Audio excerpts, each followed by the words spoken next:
One of the things I think we need to do is understand that one of the changes that's been experienced in our society is an important change in acceptable selling style. We created a model at U.S. Learning. I want to run it by you, and I think you'll be able to benefit from it. It's based on the idea that there's been an evolution taking place in the process of professional selling. The essence of it is that there are 5 stages in the evolution of the profession of selling. Now, the first 2 I'm going to give you for historical perspective only, and they're going to come up in red on your screen in just a moment. Red meaning beware. If you're selling that way, you're in trouble. Make sure you're not into number 1 and number 2 here. And then we have numbers 3, 4, and 5 that are my recommendations for how we go to market with our sales approach today.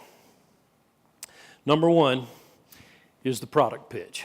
I would recommend you eliminate the word pitch from your vocabulary unless you're at a baseball game or talking to a roofer.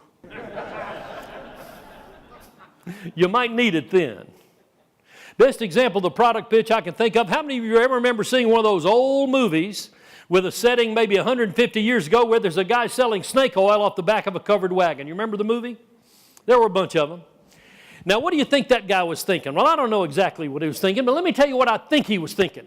I think he was thinking, I don't even know if this stuff's any good or not. I don't know if it's got any medicinal value whatsoever, but I'm going to package this stuff attractively, and I'm going to put it in my covered wagon in quantity, and I'm going out to the towns all around, and I'm going to get the people to gather around me, and I'm going to give my pitch.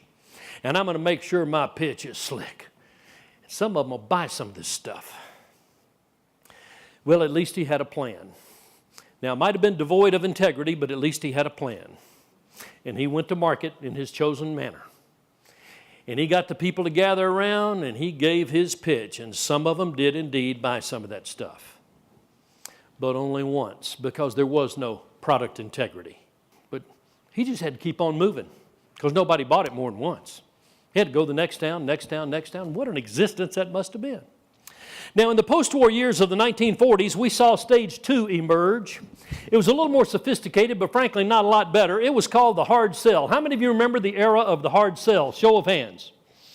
I see a little gray hair here. I see a little bit of absence of hair. How many of you even participated in the hard sell a few decades ago?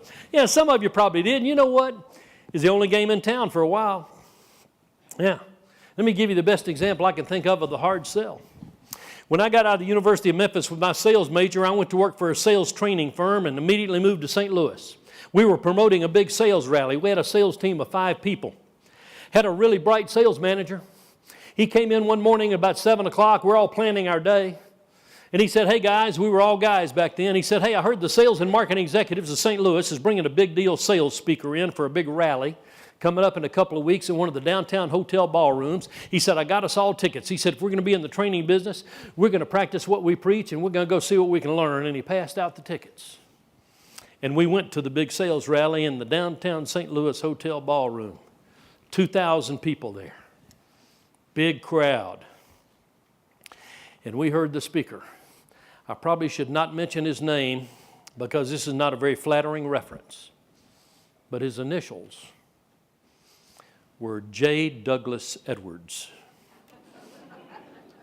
Anybody here ever hear Doug Edwards speak, or maybe his tapes? He was hard sell. Now, he was eloquent, he was dynamic, almost charismatic, but he was hard sell. Now I'm about 21 years old. I'm sitting on the front row down there, and they introduced the legendary J. Douglas Edwards. He comes out from backstage, walks out to the front edge of the stage, pauses a moment for effect, and then uttered the opening line of his speech. You got to remember, in selling, those people you're calling on and talking to have got your money in their pocket.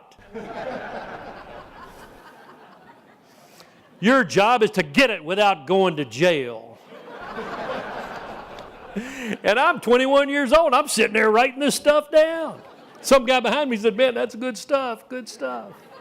It was garbage. But it was the only game in town. Well, in the early to mid-70s, stage 3 showed up. Notice we're going from red to green now.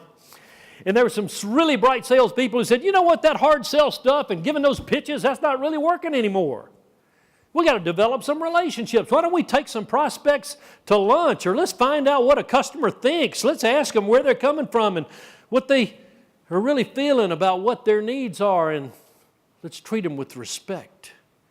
And thus was born the concept of relationship selling. Powerful, powerful concept. Well, about 10 years later, in the early to mid-'80s, we saw stage 4 show up. Now, it didn't replace relationship selling, but it did work beautifully with it.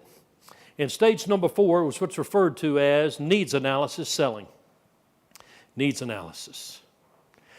I believe, as my friend Jim Cathcart says, in selling like in medicine, prescription before diagnosis is malpractice.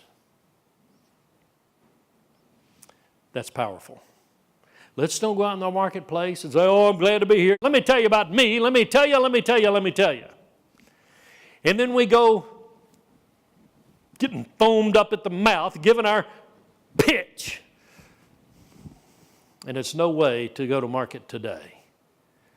Don't ever give a presentation without asking needs analysis questions first. Number 5 is what we call symbiotic selling. You've heard about symbiotic relationships, where the parties have such a need for each other that they don't want to have to be without each other. How many of you know what a remora is? Anybody? Remora, R-E-M-O-R-A. I think your hand went up first, sir. What's a remora? Okay, it's a fish that attaches itself to another fish, exactly. More specifically, the remora has at the top of its dorsal fin a suction device. And remoras attach themselves to other fish, especially sharks. If you've seen a picture of a shark on TV, many times you see many little fish swimming around the shark, many of them attaching themselves to the belly of the shark. These are remoras. Now, sharks love remoras. How many of you do not think of a shark as a warm and loving creature?